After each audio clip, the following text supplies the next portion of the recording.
धर्म परिवर्तन जर केलं जात असेल तर ते आपल्या संविधानाला देखील मान्य नाहीये, आपल्या कायद्यालाही मान्य नाहीये।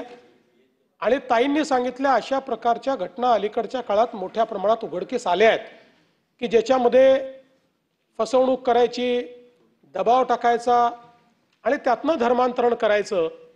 आणि म्हणूनच राज्याच्या पोलीस महासंचालक यांच्या अध्यक्षतेखाली एक समिती आम्ही तयार केलेली आहे आणि फसवणूक करून किंवा जबरदस्तीने अशा प्रकारचं जे काही धर्मांतरण होत आहे त्याच्या विरुद्ध कायदा कसा कडक करता येईल या संदर्भातल्या शिफारसी त्यांना करायला सांगितल्या होत्या। त्यांनी त्याच्यावर अभ्यास करून त्या संदर्भातला एक अहवाल हा राज्य शासनाला पाठवलेला आहे। राज्य शासनाकडे तो नुकताच प्राप्त झालेला आहे। राज्य शासन त्याचा अभ्यास करेल आणि मग आवश्यक ते बदल या ठिकाणी जबरदस्तीने किंवा आमिष दाखवून किंवा फसवणूक करून कोणाचंही धर्मांतरण करता येणार नाही अशा प्रकारच्या तरतुदी तयार करण्यात येतील। या ठिकाणी आमिष देऊन, प्रलोभन देऊन किंवा फसवणूक करून हे गुप्तपणे एक मोहीम त्या ठिकाणी सुरू आहे। मुंबईमध्ये अनेक झोपडपट्ट्यांमध्ये त्या ठिकाणी गरिबीचा फायदा घेऊन पहिले वह्या पुस्तकं देतात, त्यांना ड्रेस देतात, तुमचं दुःख दूर करू, संकटात असलेला असहाय्य माणूस किंवा गरीब लोक तिकडे जातात आणि असं करून त्यांना वश करून एवढं ते त्यांना हिप्नोटाईज करतात की ते धर्म बदलतात। कधी त्यांचे धर्माच्या गोष्टी ते आपल्याकडं स्वीकारतात हे कळत पण नाही।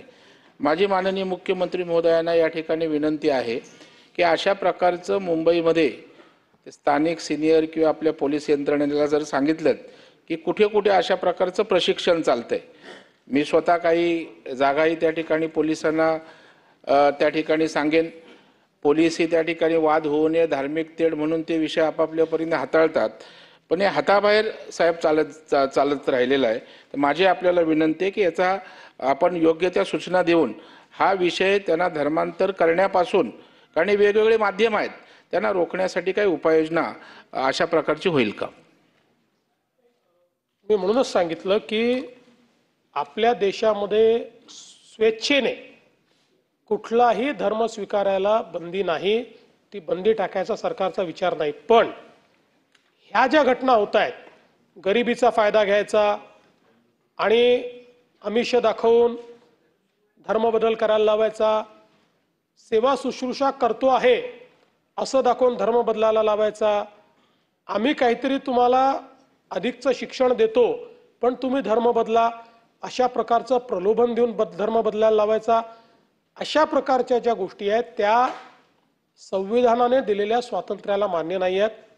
आणि जे दरेकर साहेबांनी सांगितलं की काही ठिकाणी अशा प्रकारचं काम चाललेलं आहे आणि विशेषतः झोपडपट्ट्यांमध्ये आणि गरीब वस्त्यांमध्ये चाललेलं आहे, ही वस्तुस्थिती आहे, ही आपल्याही लक्षात आलेली आहे। आणि म्हणूनच त्याच्यावर आत्ताही आपल्या BNSच्या माध्यमातून आपण काही ना काही कारवाई करू शकतो, पण ती कारवाई अधिक इफेक्टिव्ह आपल्याला कशी करता येईल याकरता आपण ही कमिटी तयार केली होती। त्यामुळे दरेकर साहेब त्या संदर्भात जे काही पोलीस महासंचालकांनी आपल्याला जो काही अहवाल दिलेला आहे त्या अहवालाच्या अनुषंगाने अशा घटना टाळण्याकरता कडक तरतुदी करण्याची मानसिकता राज्य सरकारची आहे। लवकरात लवकर त्या संदर्भात आम्ही निर्णय करू। उमाताई खापरे। धन्यवाद सभापती महोदय। सभापती महोदय, परवाच हा विषय पंडिता रमाबाई मिशन हा गेल्या वर्षभरापासून ह्या सभागृहामध्ये येत आहे। तर ज्या या संस्था आहेत त्या संस्थांच्या अंतर्गत त्या मुलींना जबरदस्ती ख्रिश्चन करणं, मारहाण करणं, त्यांना शौचालय धुवायला लावणं, अशा पद्धतीच्या ज्या संस्था आहेत, पंडिता रमाबाई मिशनचं या सभागृहात सांगण्यात आलं की 1 महिन्यामध्ये तुम्हाला अहवाल देऊन आपण त्यांचं